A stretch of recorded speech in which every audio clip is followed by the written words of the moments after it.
ಇದು ಯಾವುದೋ ರಸ್ತೆ ತೋರಿಸ್ತಾ ಇದ್ದಾರೆ ಅಂತ ಹೇಳಿ ಬೇಸರ ಮಾಡ್ಕೊಳ್ಳೋ ಅಗತ್ಯ ಇಲ್ಲ. ಇದು ಕಾಡುಮಲ್ಲೇಶ್ವರ ದೇವಸ್ಥಾನ, ಮಲ್ಲೇಶ್ವರಂ. ಅದೇ ರಸ್ತೆ ಮುಂದೆ ಬಂದಂತೆ ತಿರುಪತಿಗೆ ಹತ್ತಿರದಲ್ಲೇ ತುಂಬ ಹತ್ತಿರವಾಗಿ ಕಟ್ಟಿರುವಂತಹ ಟಿ ದೇವಾಲಯ ತಿರುಪತಿಯದು. ಇನ್ನು 5 ದಿನಗಳಲ್ಲಿ ಈ ರಸ್ತೆ ಕಿಕ್ಕಿರಿದು ಹೋಗಿರುತ್ತೆ. ಆವತ್ತು ವೈಕುಂಠ ಏಕಾದಶಿ, ಎಲ್ಲ ಸಜ್ಜಾಗಿ ನಡೀತಾ ಇದೆ, ಕಾರ್ಯಗತ ಮಾಡ್ತಾರೆ. ಇನ್ನೊಂದು 5 ದಿನದಲ್ಲಿ ಈ ದೇವಸ್ಥಾನ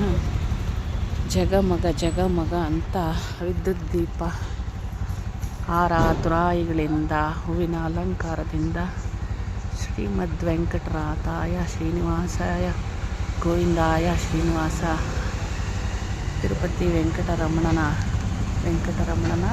ವೈಕುಂಠ ಏಕಾದಶಿಯ ದಿನ ಈ ದೇವಸ್ಥಾನ ಇಷ್ಟು ಗುರುವಾಗಿ ಹೋಗೋದೇ ಇಲ್ಲ. ಎಲ್ಲ ಸಜ್ಜು ಮಾಡ್ತಾ ಇದ್ದಾರೆ. ನಮ್ಮ ವೆಂಕಟ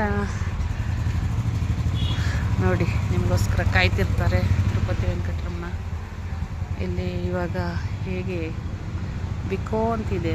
ಇದೇ ಒಂದು ರಸ್ತೆ, ಇದೇ ಒಂದು ಮೆಟ್ಟಿಲುಗಳು ವೈಕುಂಠ ಏಕಾದಶಿಯ ದಿನ ಕಿಕ್ಕಿರಿದು ತಾ ಮುಂದು ಅಂತ. ಅದರಲ್ಲೂ ರಾಜಕಾರಣಿಗಳಂತೆ, ಆ ವ್ಯಕ್ತಿಗಳಂತೆ, ಈ ವ್ಯಕ್ತಿಗಳಂತೆ ನಮ್ಮನ್ನು ಬಿಡಿ, ನಾವು ಮಗು ಇದೆ, ನಮ್ಗೆ ವಯಸ್ಸಾಗಿದೆ ಅಂತ ನಮ್ಮ ವೆಂಕಟರಮಣನನ್ನು ದರ್ಶನ ಮಾಡಲು ನೂಕು ನುಗ್ಗಲಲ್ಲಿ ಬರ್ತಾರೆ. ದಯಮಾಡಿ ಬರೋರಿಗೆಲ್ಲ ಒಂದು ಆತ್ಮೀಯ ಮನವಿ, ಪುಟ್ಟ ಮಕ್ಕಳು ತಂದೆ ತಾಯಿಗಳನ್ನ ಕರೆತಂದಿರೋರು, ಮೈ ತುಂಬ ಒಡವೆಯನ್ನು ಹಾಕ್ಕೊಂಬಂದಿರೋರು, ಬೆಲೆ ಬಾಳುವ ವಸ್ತುಗಳನ್ನು ತಂದಿರುವಂಥವರು ಜಾಗ್ರತೆಯಿಂದ ಶ್ರೀನಿವಾಸನ ದರ್ಶನವನ್ನು ಮಾಡಿ ಪುನೀತರಾಗಿ ನಿಮ್ಮ ಮನೆಗಳಿಗೆ ತೆರಳಬೇಕು. ಅದೇ ನೂಕು ನುಗ್ಗಲುಗಳ ಮಧ್ಯದಲ್ಲೇ ಕಳ್ಳತನಗಳಾಗತ್ತೆ. ಅದಕ್ಕೋಸ್ಕರ ಅಷ್ಟೇ.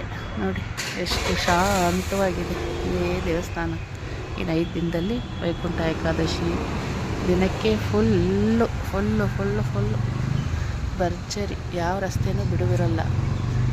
ಗಾಡಿಗಳಂತೂ ಕಿಕ್ಕಿರಿದೋಗಿರುತ್ತೆ. ಇವರೆಲ್ಲ ದೂರ ಹೋಗ್ತಾರೆ.